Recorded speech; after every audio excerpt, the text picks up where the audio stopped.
This recorded lecture will be going over Chapter 41, Care of Patients with Sexually Transmitted Infections. Sexually transmitted infection, or STI, refers to specific infections spread by intimate physical contact.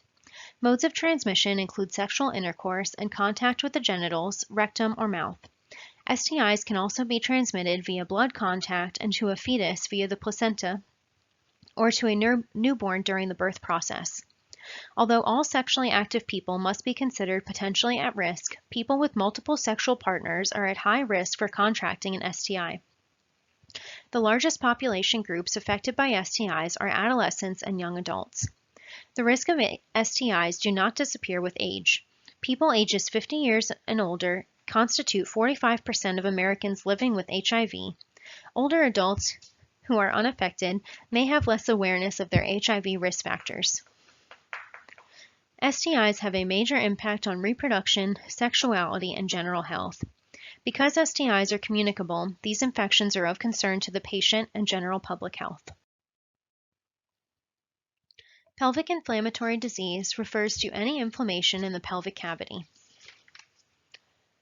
PID is much more common in sexually active women, particularly women with multiple sexual partners. Most of these infections are caused by two sexually transmitted organisms, Neisseria gonorrhea and Chlamydia trachomatis. The most common reproduction complication is infertility due to damage to the fallopian tubes.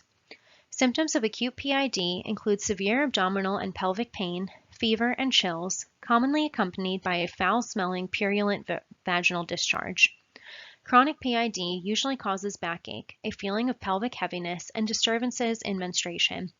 Acute PID usually is treated with IV antimicrobials, symptom relief, and patient support and teaching. Candidiasis is a yeast infection, and although it is not considered an STI, recurrent infections increase the risk for STIs in sexually active women. Candidiasis is caused by a change in the vaginal pH, which allows the yeast-like fungus Candida albicans to grow. Symptoms of candidiasis include itching, burning on urination, and a white curd-like discharge. Treatment includes vaginal miconazole or clotrimazole for 3 to 7 days, or oral fluconazole given in a single dose. Bacterial vaginosis occurs when normal lactobacillus in the vagina is replaced by Mycoplasma hominis or anaerobic bacteria. Like candidiasis, it is not considered an STI because it does not have a single causative agent and there is no equivalent male diagnosis. BV is associated with minor vaginal tissue trauma, often caused by frequent sexual activity or douching. Symptoms include a grayish-white discharge that has a characteristic fishy odor. Treatment includes metronidazole or clindamycin. Women aged 15 to 24 years are diagnosed with STIs at a much higher rate than men. An alteration of vaginal pH can place the woman at a higher risk of STI. During and after the sexual act, male secretions and semen are in contact with female mucous membranes for longer than female secretions are in contact with male mucous membranes. Therefore, women have an increased risk for STIs. The mucus plug in the cervix of women becomes more permeable around the menstrual period, which can result in an increased risk during this time for infections in the upper genital tract, like PID. Types of contraceptive used based on reproduction choices can influence a woman's increased risk of STIs, because the use of oral contraceptives alters the cervical secretions, resulting in a more alkaline environment in the vagina, and thus a more favorable setting for growth of organisms causing STIs. Women may not seek medical care for an STI as quickly as men, particularly if symptoms are absent or vague. In men, UTIs associated with sexual activity may be the first sign of an STI. Men may seek earlier healthcare intervention because the signs and symptoms are more obvious and distressing. STIs can have long-term effects on reproduction in the form of sterility, complicated pregnancy, or neonatal infection. The Advisory Committee on Immunization Practices of the CDC has recommended routine human papillomavirus vaccinations for all girls and boys 11 to 12 years old through 18 years old. Gardasil 9 provides protection against HPV type 6 and 11, causing genital warts, and against HPV 16 and 18, the cancer-causing strains, as well as HPV 31, 33, 45, 52, and 58. Cervarix, another HPV vaccine, provides protection against HPV type 16 and 18 only.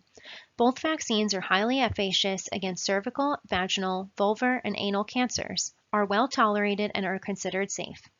An HPV vaccine can be given to girls and boys as young as 9 years of age and to women up to 26 years of age. 3 doses of either brand of vaccine are required.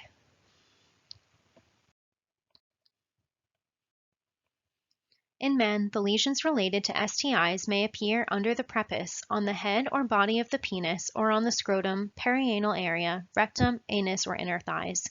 In women, lesions of STIs can appear on the vulva, vagina, cervix, perianal area, or inner thighs. Lesions can also be found far from the genital area. Examples of common organisms involved in STIs are listed in box 41.1 on page 969. STIs must be reported according to the local public health agency in accordance with state and local statutory requirements. Syphilis, gonorrhea, and chlamydia are examples of current reportable diseases according to the public health guidelines from the CDC. The requirements for reporting other STIs differ by state, and healthcare providers must be familiar with their own state and local reporting requirements.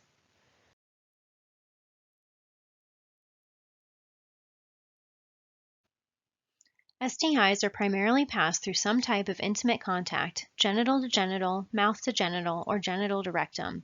They occur in all types of sexual relationships.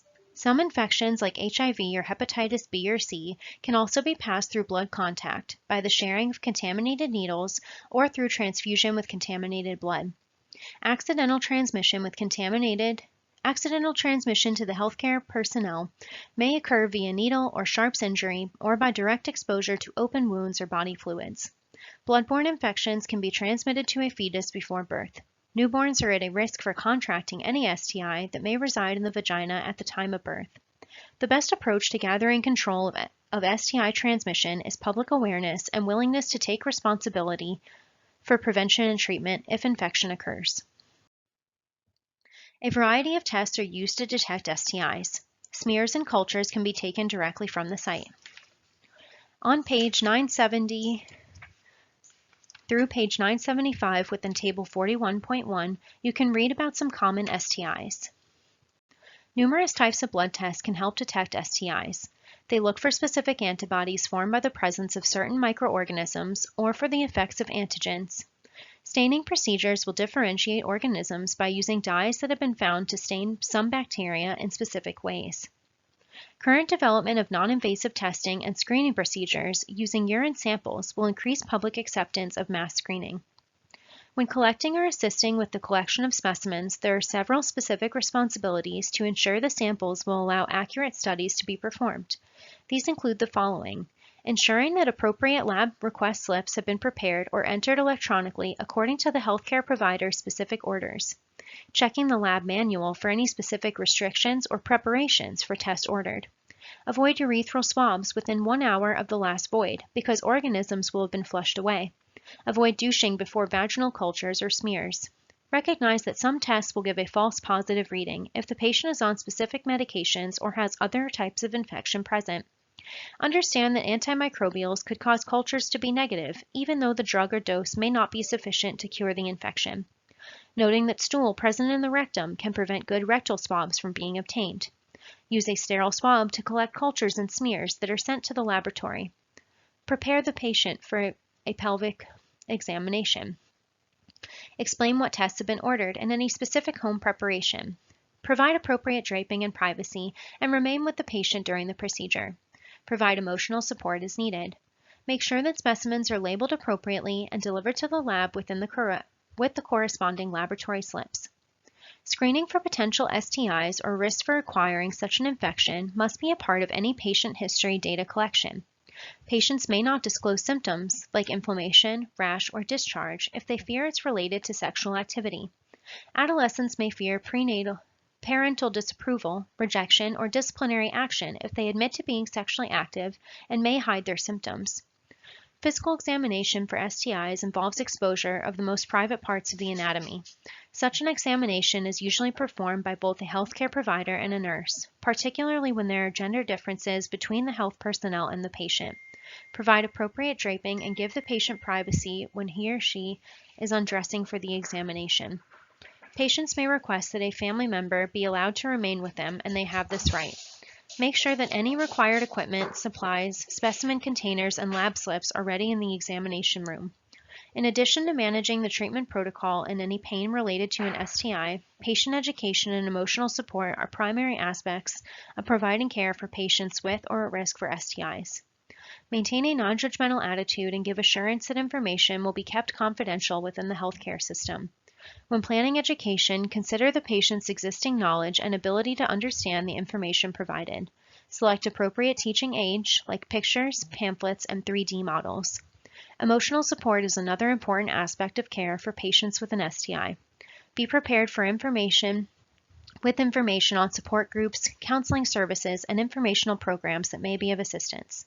STIs cause a variety of symptoms, some of which may cause mild discomfort or significant pain. The spread of STIs is a major health concern in the United States. Strategies for prevention and control of STIs can be seen in box 41.2 on page 977.